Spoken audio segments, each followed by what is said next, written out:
क्या तुमने किया है कभी किसी से प्यार? अचानक से वो उल्टा असवन से सवाल कर गई। लहजा तंज भरा था। असवन ने फोन में उठाई और फिर एक दिलफरेब सी मुस्कान ने लबों का घेराव किया। जी किया है। असवन की मुस्कुराहट पर वो जो गुस्से से उससे सवाल कर रही थी, पेशानी के बल कम हुए। बहुत बहुत करता हूँ, इसीलिए तो समझा रहा हूँ। ये सब लड़ाई ये सब चलता रहता है, लेकिन प्यार? क्या तुम मुझसे शादी कर चुके हो? किन्सी उसकी बात को फिर से काटे अगला सवाल कर रही थी। लहजा अब भी सपाट था। शादी? उम, नहीं, एक किस्म की शादी ही समझ ले। मैं उसके साथ निकाह कर चुका हूँ, मगर अभी हम एक साथ नहीं रहते। क्या मतलब? शादी है भी नहीं भी? वो नासमझी से देख रही थी। अमेरिका आने से पहले वो अपनी मोहब्बत को घर वालों की मर्जी समेत अपना चुका था। आपको कैसे समझाऊं? ये मुकम्मल शादी नहीं होती। इसमें लड़की अपने वालिदैन के ही घर में होती है, लेकिन आपके निकाह में होती है। फिर बाद में आप उसे को अपने घर ले आते हैं। ओह अच्छा, मैं समझ गई। असवन की तफसील से बताने पर तायद में साहिल आ गई। अच्छा लगा सुनकर। आपको देखना है उसे? असवन की आंखों में एकदम से चमक उभरी, लबों पर शर्मीली सी मुस्कुराहट मजीद गहरी हुई। मैं यकीनन देखना चाहूंगी। किन्जी तमाम वक्त में पहली दफा मुस्कुराई। असवन ने वृत्ति से निकालते हुए हाथ पैंट की जेब में डाला और स्याह रंग के पर्स समेत बाहर निकाला। पर्स को खोलकर किन्सी की तरफ बढ़ाया। ये देखें। किन्सी ने हाथ बढ़ाकर पर्स को थामा और इश्तियाक से निगाहें तस्वीर पर जमाई। ये किसी लड़की की तस्वीर थी जो मुस्कुरा रही थी। बहुत खूबसूरत है। क्या नाम है? रूबी। रूबीना नाम है। खूबसूरत नाम है, बिल्कुल उसकी तरह। शुक्रिया। असवन मुस्कुराया।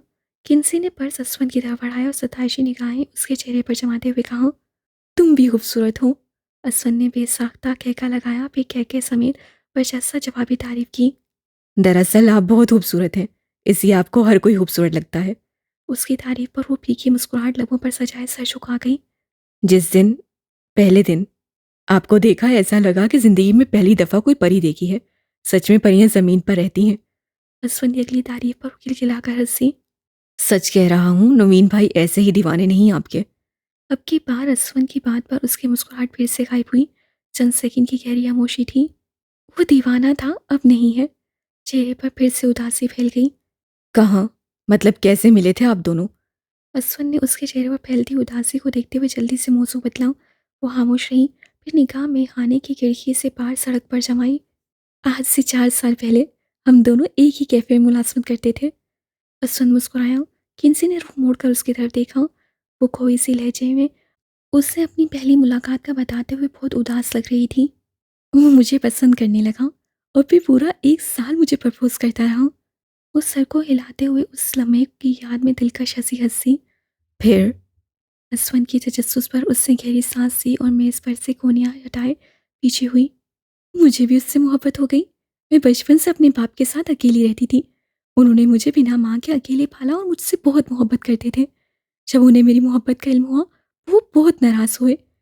वो मेरी किसी मुसलमान से शादी करने पर राजी नहीं थे। वो अब मेज़ पर निगाहें जमाए हुए थी और असवन उसके हसीन चेहरे की उदासी पर। फिर फिर मैंने घर छोड़ दिया और नवीन के पास आ गई और 2 साल पहले मेरे वालिद का इंतकाल हो गया। माफ़ी चाहता हूँ, बहुत अफसोस हुआ सुनकर।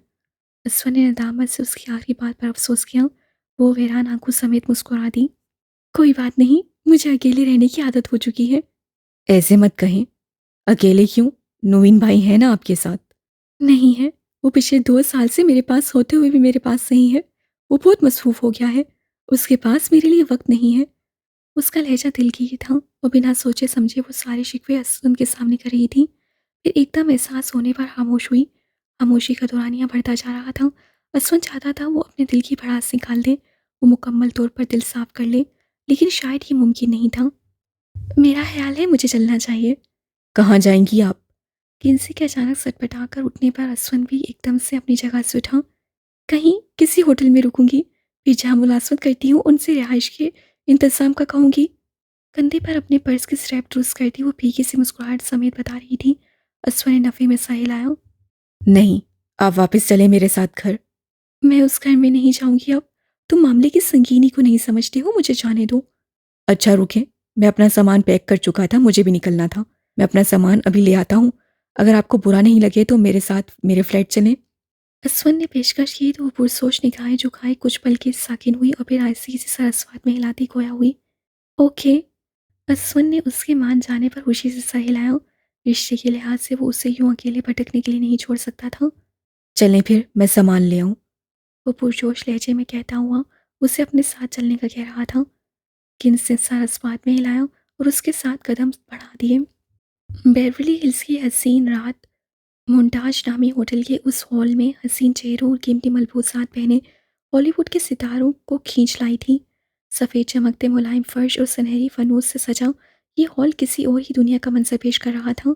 एक तरफ मौसीकी की झलटरिंग थी तो दूसरी तरफ कुछ लड़कियां रक्स कर रही थीं। बुरहान ने अपने फिल्मी करियर की शुरुआत एक ऊंचे बजट की फिल्म से की थी। छोटे पर्दे से बड़े पर्दे पर यह कदम उसके लिए बहुत खुशी का बायस था। इस झिलमिलाती तकरीब में असवद और रूबी के चेहरों की धमक बुरहान से किसी सूरत भी कम नहीं थी। बुरहान बड़ी शान से कीमती लिबास में महफूज मेज़बानी सर अंजाम दे रहा था। अनगिनत फिल्मी सितारों के साथ साथ फिल्म नगरी को स्पॉन्सर करने वाले बड़े बड़े इदारे भी इस तकरीब में शामिल थे। सब पहुंच चुके थे लेकिन जिसका इंतजार था वो अभी तक नहीं पहुंचे थे। अनगिनत छुपी और साहिर निगाहें मोन्टाज हॉल के दखली दरवाजे पर टकी थी और फिर वो लम्हा आ ही गया। हॉल के खुले दरवाजे से दाखिल होते दुरान उर्फ दुरांग के साथ हम कदम जोवेरिया और उनके पीछे अनिल हॉल में दाखिल हो रहे थे। दुरान अपने साथ कोई कार सही लेकर आया था। सुनहरी फनूस वाले इस सफ़ेद हॉल में वो सुनहरी जोड़े में मलबूस दुरान के हाथ में हाथ डाले हॉल के दखली दरवाजे से अंदर आ रही थी। इस बात से अनजान कि वो इस वक्त कितनी ही छुपी और ज़ाहिर नज़रों का मरकज़ है। बहुत से लबों पर मुस्कुराहट और आंखों में फतह जैसी चमक उभरी। सबीना जो बुरहान के साथ साथ मेज़बानी से अंजाम दे रही थी, अचानक चेहरे की रंगत एक पल को सफ़ेद पड़ी और फिर खौफ से इर्द गिर्द देखते हुए उससे बुरहान के साथ कदम मिलाकर चलती जवेरिया की तरफ देखा। बुरहान एक आबरू उठाए मायने हेज मुस्कुराहट के साथ आगे बढ़ा। वो यकीनन दुरान का खैर मुकद्दम करने के लिए आगे बढ़ रहा था। सबीना ने गिस्साबी कैफियत में कदम बुरहान के साथ आगे बढ़ाए। वेलकम। बुरहान ने गर्मजोशी से खुशामदीद किया और फिर जवेरिया की तरफ देखकर खुशी का इजहार किया। वेलकम भाभी। देखें, आखिरकार मेरी ये पार्टी आपको दुरांग विलास से निकाल ही लाई। बहुत मायने हेज जुमला था। सबीना ने बेचैनी से दुरान की तरफ देखा जो इत्मीनान से इर्द गिर्द का जायजा लेने में मशगूल था। कॉन्ग्रेचुलेशंस। जवेरिया दिलकशी से मुस्कुराई। बुरहान ने मोतबाना सीने पर हाथ रखा और झुका। शुक्रिया। चलें, किसी को एहसास है कि मेरी इस कामयाबी पर मुबारकबाद देनी चाहिए। है, एकदम से कोई आपके मुकाम के बराबर आ जाए ये बात बर्दाश्त करना काफ़ी मुश्किल होता है। चलें फिर, आप इंजॉय करें, मैं थोड़ा मसरूफ़ हूँ। मकरूर अंदाज से गर्दन उठाए उसे जिताते हुए दुरान की तरफ देखा, जबकि वो ना तो इस वक्त उसे सुन रहा था और ना ही उसकी किसी बात का जवाब दिया। बुरहान पलटा, लेकिन परेशान हाल सबीना अब भी वहीं जमी खड़ी थी। वो उलझी सी दुरान के चेहरे की तरफ देख रही थी। सबीना, तुम्हें भी कॉन्ग्रेचुलेशन, जबीना ने रसानियत से कहा। सबीना जो होंक बनी दुरान की तरफ देख रही थी, चौंकी और फिर फौरन ज़बरदस्ती की मुस्कुराहट लबों पर सजाई। थैंक यू भाभी, आप चाचू से मिलने वो बार बार पूछ रहे थे आपका। सबीना ने कुछ दूर खड़े असवन मलिक की तरफ इशारा किया और पुरसरार निगाहों से दुरान की तरफ देखा। जवेरिया ने सवालिया दुरान की तरफ देखा जो अब भी उसका हाथ थामे हुए था। दुरान ने आहिस्तगी से उसके हाथ पर गिरफ्त ढीली कर दी। बिना कहे ही अंदाज ऐसा था, तुम जाओ मिल लो, मुझे नहीं मिलना। जवेरिया ने लब भींचकर मुस्कुराहट को गहरा किया और कदम असवन मलिक की जानिब बढ़ा दिए। जवेरिया के जाते ही सबीना ने फौरन दुरान की तरफ गर्दन घुमाई। आप जवेरिया को साथ ले आए? हैरत और खौफ के मिले जुले तासुर में पूछती वो आवाज़ को हद दर्जा धीमा रखे हुए थी। दुरान ने एक नज़र अनिल की तरफ देखा, फिर जवेरिया की तरफ इशारा किया। अनिल सर हिलाता हुआ जवेरिया के पीछे चल पड़ा। आपने ऐसा क्यों किया? मैंने सब बता तो दिया था आपको। वो लोग यहाँ पर क्या करने वाले हैं, कुछ अंदाज़ा है तुम्हें? दुरान ने उसकी बात का जवाब देने के बजाय उल्टा सवाल किया। नहीं, आगे का मुझे कोई अंदाज़ा नहीं है। जितना पता था वो सब बताने का भी क्या फ़ायदा हुआ? आप जवेरिया को सब जानने के बावजूद इस खतरे में ले आए। परेशान मत हो, दुरान ने तमानियत से कहा और पेंट की जेबों में हाथ डाले गहरी सांस खारिज की। सबीना उसके इत्मीनान पर हैरत से सारी आंखें खोलकर आगे हुई। मैं परेशान ना हूँ, seriously, you should save her. वो मेरी बीवी है, मुझे पता है मुझे क्या करना है। तुम जाओ यहाँ से, बुरहान तुम्हें देख लेगा तो शक होगा उसे। दुरान ने निगाहें इर्द गिर्द घुमाते हुए धीमे लहजे में समझाया। इससे अच्छा था मैं डायरेक्ट जवेरिया से बात करती, कम से कम वो खुद यहाँ ना आती। सबीना ने ताज्जुब से गर्दन दाएं-बाएं घुमाते हुए अफ़सोस ज़ाहिर किया। तुरान ने यकायक उसकी तरफ देखा और फिर दाँत पीसता हुआ खोया हुआ। उससे अभी कुछ नहीं बताओगी तुम, समझी? वो बिला वजह घबरा जाएगी और सबके सब मंसूबे पर पानी फिर जाएगा। ओके, नहीं बताती, लेकिन उन्हें कुछ होना नहीं चाहिए। मैं कोशिश करती हूँ मुझे कुछ पता चले, फिर मैं आपको मैसेज करती हूँ। सबीना ने फिक्रमंदी से इर्द-गिर्द देखते हुए कहा और फिर तुरान की तरफ बिना देखे कदम दूसरी जाने बढ़ा दिए। हाँ, ये सफ़ेद लिबास में मलबूस आगे बढ़ती लड़की सबीना मलिक ही थी।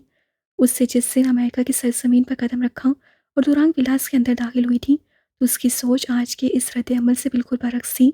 दुरान पर किए हुए हर जुल्म, हर ज़्यादती के बावजूद वो दुरान को ही कसूरवार और ज़ालिम करार देती थी।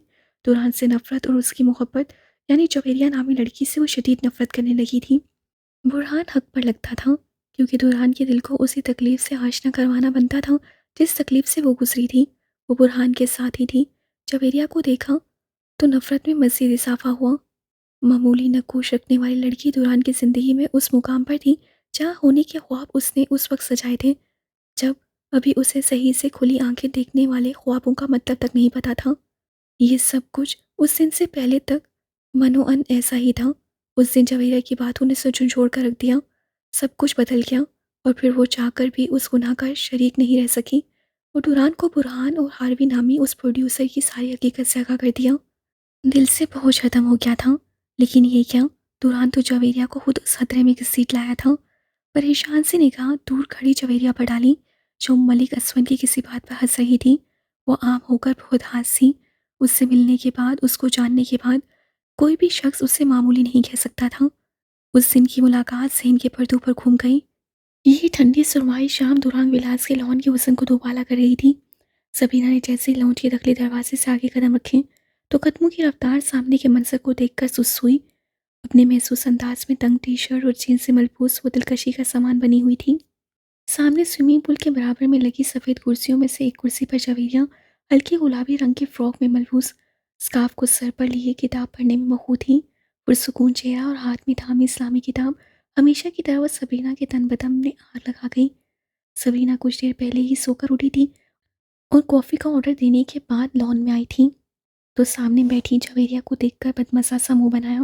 बुरहान के कहने पर वो बामुश्किल उसके साथ कुछ इलाके का मुज़ाहरा करती थी, जबकि उसको देखकर दिल तक जल जाता था। आंखें चुनती ही आहिस्ता-आहिस्ता चलती वो जवेरिया के बिल्कुल पास आ खड़ी हुई। वो इन हमाक से मुतल्ले में महू थी कि उसे एहसास तक न हुआ कि उसके बराबर खड़ी सबीना उसे नफ़रत में निगाहों से घूर रही है। क्या कर रही हैं आप? सबीना के अचानक सवाल पर उससे चौंक कर सर ऊपर उठाया, फिर उसको देखते ही मुस्कुरा दी। पुरइत्मीनान मुस्कुराहट। सबीना के दिल में धुआं भरने लगा। कुछ नहीं, आओ बैठो, खड़ी क्यों हो? वो मुस्कुराते हुए बैठने का इशारा कर रही थी, जबकि सबीना उसके हाथ में पकड़ी किताब के कवर को देख रही थी। फिर उसे तरह अंदरूनी जलन को सब करती उसके सामने वाली कुर्सी पर बरजुमान हुई। जवेरिया अब किताब बंद कर चुकी थी। उसे जवेरिया का नमाज और कुरान पढ़ना सब दुरान को मुतासिर करने के ड्रामा लगता था। इतना तो वो जान गई थी कि वो पहले मुसलमान नहीं थी, और इस बात का यकीन था कि उसे दुरान से शादी की खातिर इस्लाम कबूल किया है। क्या हुआ, ऐसे क्यों देख रही हो? जवेरिया के सवाल पर वो चौंका ख्यालात से बाहर आई। पता नहीं क्यों, लेकिन आज खुश असलूबी का लिबादा ओढ़ना मुश्किल हो रहा था। दुरान के मुंह से जवेरिया के लिए कल शाम निकली तारीफ ने तन बदन में आग लगा रखी थी। दुरान को तो इस्लाम में इतनी दिलचस्पी नहीं है, तो अब क्यों उसको मुतासिर करने के लिए इतने जतन करती हैं? बेसाख्ता वो खुद को ही एक सब कहने से रोक ना सकी। इशारा जवेरिया की गोद में धरी किताब की तरफ था। मैं समझी नहीं, क्या कहना चाह रही हो? अगर मैं गलत नहीं हूँ तो आप पहले क्रिश्चियन थी। सबीना ने आबरू चढ़ाए थे। जवेरिया, जो उसके उखड़े रूखे लहजे पर परेशान थी, उसके सवाल पर पहले एक लम्हे को खामोश हुई और फिर मुस्कुरा दी। हाँ, मैं क्रिश्चियन थी, लेकिन मैंने इस्लाम उस वक्त कबूल किया था जब मेरे वहमो गुमान में भी नहीं था कि मेरी शादी दुरान से हो जाएगी। और ये बात भी गलत है कि मैं इस्लाम के इल्म का हसूल दुरान की खुशनुदी के लिए या उसे मुतासिर करने के लिए कर रही हूँ। वो उसे पुरइत्मीनान लहजे में सच्चाई बता रही थी, जबकि सबीना दिल में सजाया हंस रही थी।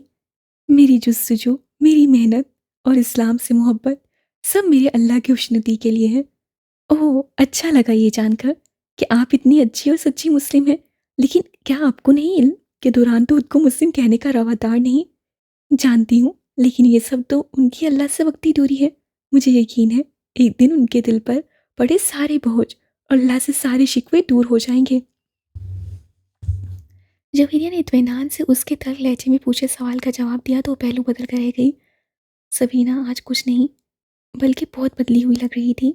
हाँ, उसे शक तो था कि उससे मोहब्बत का सिर्फ दिखावा करती है, लेकिन आज उसका ये कटीला लहजा और तंजिया सवालात सब अजीब थे। एक बात पूछूं? कुछ देर की खामोशी के बाद सबीना की फीकी मगर नफरत अमेज आवाज़ फिर उभरी। जवेरिया ने उसकी आंखों में झांका। वहाँ स्याह धुआं और नफरत के सिवा कुछ नहीं था। पूछो, आहिस्ते से इजाज़त दी। सबीना की ये नफरत देखकर दिल को शदीद दुख हुआ था। मेरी बात को गलत मत समझिएगा। आपको कभी ये डर नहीं हुआ कि आप आम सी हैं और अगर दौरान की ज़िंदगी में कोई आपसे खूबसूरत आ जाए तो वो आपको छोड़ देंगे? वो सवाल नहीं कर रही थी, तमाचा मार रही थी। वो बसाए चेहरे के तासुरात बहुत हद तक मुतवाज़न रखे हुए थी, लेकिन उसकी आंखों में से निकलते नफरत के अंगारे जवेरिया से मुखफ़ी नहीं थे। नहीं, कभी नहीं लगा। सब जान लेने के बावजूद मुस्कुराते हुए जवाब दिया। ओह, तो सबीना तुम आज भी दुरान को नहीं भूल सकी? रूबी की ज़ुबानी वो ये तो जान चुकी थी कि दुरान ने सबीना को ठुकरा दिया था, लेकिन यह आज पता चला था कि दुरान से अब भी मोहब्बत करती है या फिर बदला ले रही है। इतना इत्मीनान तो मुझे भी नहीं है। इस सजाइया मुस्कुराहट के साथ उसने अगला तीर बरसाया। जवेरिया की मुस्कुराहट गहरी हुई। तुम्हें इससे नहीं है कि शायद तुम्हें लगता है कि बुरहान तुम्हारे हुस्न से मोहब्बत करता है, तुम्हारी सूरत से मोहब्बत करता है? मतलब? जवेरिया के जवाब पर वो अपनी पेशानी पर उमड़ आने वाले पल मुखफ़ी न रख सकी। मतलब ये कि मुझे इस बात पर यकीन है कि दुरान को मेरी सूरत से मोहब्बत नहीं है। वो जब मेरी आंखों में झांकता है, उसकी निगाहों में बनने वाला अक्स मेरे चेहरे का नहीं, मेरी रूह का होता है। एक आम सूरत होकर भी आप दुरान की मोहब्बत को लेकर इतनी पुरइत्मीनान हैं, मुझे यकीन नहीं आ रहा इस बात पर। वो तंज के तीर बरसाने पर अब हद हद पार कर रही थी। शायद उसे जवेरिया का मिसाल देना अच्छा नहीं लगा था। मेरे ख्याल में तो ये एतमाद हर मुसलमान को होना चाहिए। पहली बात तो ये कि मैं हरगिज़ भी खुद को किसी लिहाज से आम सूरत और कम सूरत नहीं समझती। अल्हम्दुलिल्लाह, मेरे अल्लाह ने मुझे एक मुकम्मल सूरत अता की है, जिसमें कोई कमी नहीं है। मुझे आंखों से दिखाई देता है, कानों से सुनाई देता है, ज़ुबान से बोल सकती हूँ। मेरे ख्याल में इन सब का शुक्र अदा करने के लिए ज़िंदगी कम है। हाँ, एक वक्त था जब ये शिकवा कभी मेरी ज़ुबान पर आता था, लेकिन अब नहीं, क्योंकि मैं जान गई हूँ सूरत का हसीन होना और कम होना मेरे अल्लाह के नज़दीक कोई अहमियत नहीं रखता। सबीना के चेहरे के बदलते रंग उसके एतमाद को और बढ़ा रहे थे। अगर अल्लाह ने खुशियाँ, किस्मत और मोहब्बतें हुस्न की बुनियाद पर बांटनी होती, तो आज हर खूबसूरत चेहरा दुख से आशना और हर आम नक्श वाला चेहरा दुख तकलीफ में मुब्तला होता। लेकिन ऐसा हरगिज़ नहीं है। मेरे अल्लाह के नज़दीक बेहतर वो है जिसके तकवे का मेयार ऊंचा है, वो नहीं जिसकी सूरत हसीन है। अब तमाचे वो मार रही थी, वो सच ही तो कह रही थी। वो मुकम्मल हुस्न रखने के बावजूद दुरान की मोहब्बत को तरसती रह गई थी, जबकि सामने बैठी ये लड़की ना सिर्फ उसकी बीवी थी बल्कि उसके दिल की मलका थी। जवैया ठहरे लहजे में बोलती जा रही थी और सबीना की जुबान ताल्लुक से जा लगी थी। इस चेहरे के गोश्त पोस्ट के नीचे जो ढांचा है वो तो सबका एक जैसा है, लेकिन अहमियत ना तो उस गोश्त की है जो हड्डियों पर चढ़ा है और ना हड्डियों के उस ढांचे की है जो उस गोश्त के नीचे है। अहम है तो उस ढांचे और गोश्त को जिंदा लोगों में शुमार करने वाली रूह की है। वो बोल रही थी और उसका लफ्ज़ सब सच था। अल्लाह से जहाँ मिलने वाली और दाहिम तो सिर्फ रूह है, और जिसने अपने महबूब की रूह से मोहब्बत की तो जान लो उसकी मोहब्बत दायमी है, क्योंकि सूरत बदल जाती है और बदन बूढ़ा और लागर हो जाता है, लेकिन रूह की कोई उम्र नहीं होती। वो हर दम जवान रहती है। वो मुस्कुराती उस पर मन्नू मिट्टी डाल रही थी। अब आती हूँ तुम्हारे उस सवाल की तरफ कि मुझे किसी खूबसूरत चेहरे से दुल्हन को छीन लेने का डर क्यों नहीं लगता। मुस्कुराहट मज़ीद गहरी की और चेहरे पर गुलाल रंग फैल गया। मेरा ईमान है कि ये ज़िंदगी आरज़ी है और यहाँ मौजूद हर एहसास, हर चीज़ आरज़ी है, मासवाए निकाह के पाक बंधन में बंधी रूहों के। इसलिए मेरी अल्लाह से बस यही दुआ है कि मरते वक्त मैं ईमान की हालत में और दुरान के निकाह में हूँ। इस दुनिया में दुरान का साथ जैसा भी हो बर्दाश्त कर लूँगी, सिर्फ उसकी दायमी मोहब्बत और साथ पाने के लिए, मतलब जन्नत में उसके तख्त की मलका बनने के लिए। वो बहुत खुश थी, पुरसुकून, सरशार, पुरयकीन।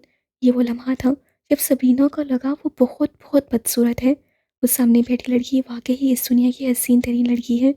दुरान को उससे सच्ची मोहब्बत है, और ये मोहब्बत कोई मामूली मोहब्बत नहीं, अगर इस लड़की को कुछ भी हुआ तो वो आराम से नहीं बैठेगा, वो पाताल की गहराई तक जाएगा। कुछ था जो सांस में अटकने लगा। तुरान की नज़रों में एक दफ़ा फिर बेवक्त हो जाने का खौफ, सामने बैठी उस पाकिज़ा लड़की को उन दरिंदों के हवाले कर देने के गुनाह का खौफ।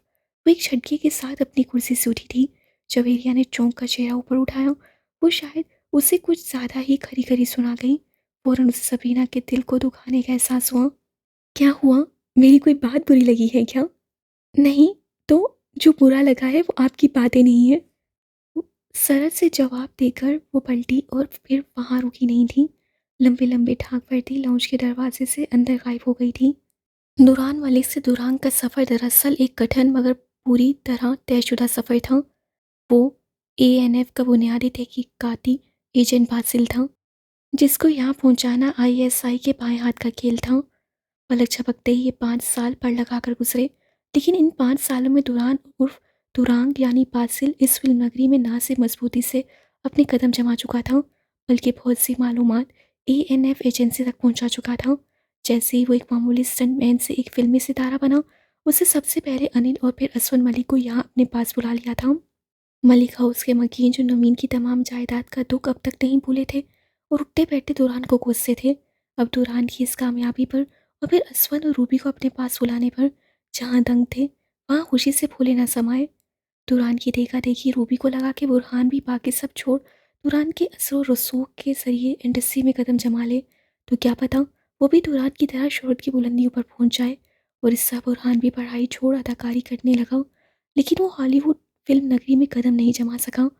इसलिए 4 साल से वो मुख्तलिफ टीवी शोज़ में छोटे-मोटे किरदार निभा रहा था। उसके बरक्स दुरान पूरी फिल्म नगरी में अपनी अलग पहचान और नाम बना चुका था। वो इस अदाकारी की आड़ में फिल्म नगरी से ताल्लुक़ रखने वाली बहुत सी छोटी मछलियों को, जो इस घिनौने जुर्म में सरगर्म थीं, जल्दी पकड़वा चुका था। लेकिन कुछ ऐसी बड़ी मछलियाँ और मगरमच्छ थे जो अब भी पोशीदा थे। दुरान यहाँ बुनियादी एजेंट बासिल बनकर कोई वाहिद एक एजेंट नहीं था। वो एक मुकम्मल ग्रोह की सूरत में मौजूद थे, जो एक दूसरे के काम आसान करते थे। दुरान की तरफ हमेशा बुनियादी एजेंटों को रहनुमाओं के साथ ग्रुप्स में तश्कील दिया जाता था। ये रहनुमा बराह रास्त कंट्रोलर को रिपोर्ट कर सकते हैं। ये बुनियादी एजेंटों में मालूमात फराहम करते हैं और मुकामी मौजू के बारे में जासूसी या महारत के ज़रिए एक दूसरे के साथ ताल्लुक़ में रहते हैं। वो बुनियादी एजेंट के रास्ते हमवार करते हैं। उसके अलावा बुनियादी ग्रुप में एग्जेक्टिव एजेंट भी शामिल होते हैं, जो तरहीबकारी और कत्ल गारतगिरी और बवक्त ज़रूरत ने काबिल यकीन एजेंटों को भर्ती करते रहते हैं। दुरान यहाँ एक बुनियादी एजेंट बनकर आया था और उसके इल्म से भी यहाँ ज़्यादा उसके मुइन एजेंट मौजूद थे, जो उसके रास्ते हमवार करने में मददगार थे, ताकि वो यहाँ बिना किसी शक के हर किस्म की मालूमात तक रसाई पा सके। दरअसल ऑपरेशन एजेंटों और ज़मनी ग्रुप दोनों बुनियादी एजेंटों की हमायत के किरदार में खुफिया होते हैं। वो आईएसआई के खुफिया अफसर होते हैं। ये इजाफी कामों में सरगर्म होते हैं, जैसे कि एजेंट की मालूमात बर वक्त एजेंसी तक पहुंचाना, एजेंट को मुख्तलिफ बातचीत के ज़राए मुहैया करना, जैसा कि मवासलात जिनमें खुफिया रेडियो ट्रांसमिशन, स्लीपर्स, कवर्स और महफूज रेडियो नशरियात के लिए मुख्तलिफ मकामात की तलाश वगैरह जैसे काम शामिल हैं। उसके अलावा दीगर इजाफी कामों में भी वो लोग शामिल होते हैं, जो कवर जॉब वाले एजेंटों को कानूनी हैसियत दे सकते हैं, और ऐसे माहिर जो दस्तावेज़ को जाली बना सकते हैं या असल ज़रिए से गैर कानूनी कॉपियाँ हासिल कर सकते हैं। Safe houses, safe mail drops और सेफ टेलीफोन दूसरे इजाफी काम हैं, जो वो लोग बुनियादी एजेंट के लिए सर अंजाम देते हैं। बुनियादी एजेंट के अलावा एक एजेंट रसाई एजेंट होता है। इंटेलिजेंस वैल्यू के मादे तक रसाई एजेंट के पास काबिल ज़िक्र रसाई नहीं होती है, लेकिन उन लोगों से रब्ता होता है जो खुद हर ज़रूरत के वक्त उससे रब्ता करते हैं। ऐसा शख्स एजेंट के लिए फौजी अड्डे के बाहर हजाम जितना आसान हो सकता है, या थिंक टैंक या इल्मी माहिर शानी हुकूमत से बाहर जितना पेचीदा हो सकता है, जो हसास मवाद तक रसाई के साथ सरकारी एहलकारों के साथ बाकायदगी से तमाम मामलात पर बातचीत करता है। हसास मवाद को संभालने वाली निजी और अवामी तंजीमों के अंदर इंसानी वसाइल के कारकुन, सवालिया देने वाले और बज़ाहिर कम सतह के दीगर अमले हसास अफराद तक रसाई के हामिल लोगों के बारे में बहुत कुछ जानते हैं। कुछ मुलाजिमीन जिन्हें मुहाफिज और चौकीदार जिनकी बाज़ाब्ता रसाई नहीं है, फिर भी वो महफूज कमरे और कंटेनर तक रसाई हासिल कर सकते हैं। एक रसाई एजेंट और बुनियादी एजेंट के दरमियान एक धुंधला सा इलाका होता है जो अपने कलेक्टर को किसी इलाके में बआसानी जाने देता है। उसी तरह दुरान के आगे पीछे बहुत से मुआइन और रसाई एजेंट मौजूद थे। वो इस वक्त दुरान विलास के खुफिया कमरे में मौजूद था, जहाँ उसके राब्ते की तमाम मवासलात वगैरह मौजूद थे। ये वो तमाम तर ट्रांसमिशन के आलात थे जिससे वो एजेंसी से तो नहीं, अलबत्ता एग्जेक्टिव एजेंट से बराह रास्त बातचीत करता था और अपने अगले लाहे अमल के बारे में मालूमात लेता था। ये कमरा एक पोशीदा दीवार के जरिए दुरान विलास के तहखाने में मौजूद था। ये एक कुशादा कमरा था जहाँ दुरान की ज़रूरत की हर चीज़ के साथ साथ तमाम मसलाती आलात मौजूद थे। मध्यम रोशनी में गर्क इस कमरे में इस वक्त लैपटॉप स्क्रीन जगमगा रही थी। दुरान स्याह हुड पहने, कानों पर हेडफोन लगाए, घूमने वाली स्याह कुर्सी पर बैठा, निगाहों को चुनती किए स्क्रीन पर जमाए हुए था, जहां उस सिखरों का एक एग्जेक्टिव एजेंट उससे मुखातिब था। वो कुछ इस तरह स्क्रीन पर मौजूद था कि कंधों से ऊपर उसका चेहरा अंधेरे में डूबा था, जो दुरान को नजर नहीं आ रहा था। लिस्ट में नया मशकूक प्रोडक्शन हाउस ऐड कर दिया गया है। अगली प्रोडक्शन जिसको मशकूक प्रोडक्शन की फहरिस्त में शामिल किया गया है वो हार्वी प्रोडक्शन है। सामने बैठा रसाई एजेंट उसे मालूमात फराहम कर रहा था। छोटी मछलियों की पकड़ के बाद अब हाथ बड़ी मछलियों पर डाला जा रहा था, जिसमें लिस्ट में सबसे ऊपर नाम हार्वी प्रोडक्शन का था। हार्वी प्रोडक्शन हॉलीवुड की नामी गिरामी प्रोडक्शन थी, लेकिन वो इस वक्त शक के फहरिस्त में सबसे ऊपर और सुख निशान की हामिल प्रोडक्शन थी। Yes sir. दुरान ने इस बात में सर को जंबिश दी और धीमी आवाज़ से हामी भरी। अगरचा वो इस वक्त जिस कमरे में मौजूद था वो मुकम्मल तौर पर साउंड प्रूफ था, लेकिन उन लोगों को ट्रेनिंग में आवाज़ को हद दर्जा धीमा रखकर एक खासे दर्जे पर गुफ्तगू की मशक करवाई गई थी। इसलिए इस वक्त उन दोनों की गुफ्तगू की पिच वही थी। दुरान भरपूर तवज्जो से एक्सेक्टिव एजेंट की बात सुन रहा था। ये प्रोडक्शन अपने नए मेगा प्रोजेक्ट के लिए शूटिंग का कुछ हिस्सा किसी गैर मुल्क में सरंजाम देने जा रहे हैं। मुल्क का नाम तो अभी तक मालूम नहीं हुआ। हाँ, अलबत्ता बहुत जल्द ये तुम्हें इस मेगा प्रोजेक्ट में साइन की पेशकश करेंगे। मुझे क्या करना होगा सर? एक्सेप्टेड। Yes sir. दुरान ने लब भींची और सरस बात में हिलाया।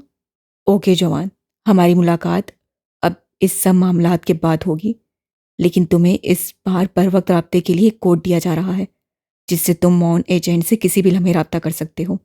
वो मतवाज़िल लहजे और रफ्तार में लफ्ज़ अदा करते हुए अपनी बात मुकम्मल कर चुका था। दुरान ने सर को इस बात में जंबिश दी। Yes sir. Basil, best of luck. Screen एकदम से स्याह हुई थी। दुरान ने हेडफोन्स को कानों पर से उतारा और सर को कुर्सी की पुष्ट से टिका दिया। कुर्सी धीरे धीरे झूल रही थी। मुल्क की हर खुफिया और ज़ाहिर एजेंसी में जासूसों की मुअत्तद तरीक़ों से भर्ती किया जाता था। कुछ अपने आबाई ममालिक की इंटेलिजेंस एजेंसियों में शामिल हो जाते हैं, तरबियत हासिल करते हैं और एजेंसी मुलाजमातों को आगे बढ़ा जाते हैं। अगर उनका पस मंज़र और तरबियत किसी ख़ास प्रोफ़ाइल पर फिट बैठती हो तो उन्हें बैरून मुल्क भेज दिया जाता है ताकि वो एक पोशीदा शनाख्त ले लें। बेहतरीन फ़ील्ड एजेंट वो हैं जो आला ममालिक के अहदेदारों तक रसाई रखते हैं या दूसरे ममालिक में खुफिया मालूमात रखते हैं। जासूस एजेंसियाँ भर्ती करने वाले अफराद ऐसे अफराद को मुलाज़मत देते हैं जो दूसरे ममालिक के शहरियों को निशाना बनाते हैं, जो अपने वतन के खिलाफ हो जाते हैं, वो जासूस बन जाते हैं। ये ऐबदार अनमोल जासूस हैं क्योंकि उनको वो मुल्क पहले ही अहाता होता है और वो फौरी तौर पर मालूमात फराहम कर सकते हैं। हर मुल्क में बहुत से अमवाल ऐसे होते हैं जो किसी को ऐबदार शहरी बनने और जासूस बनने का सबब बन सकते हैं। यहाँ भी ज़ेक नामी एजेंट आईएसआई का ऐबदार अनमोल एजेंट था। दुरान कुर्सी पर से उठा। एक बटन को हाथ लगाते ही तमाम निज़ाम एक ही दफ़ा बंद हुआ। वो सीढ़ियाँ चढ़ता हुआ बाहर जा रहा था और फिर एक दरवाजे पर पहुंचते ही उससे खुफिया लॉक पर लगे चंद टच बटन दबाए।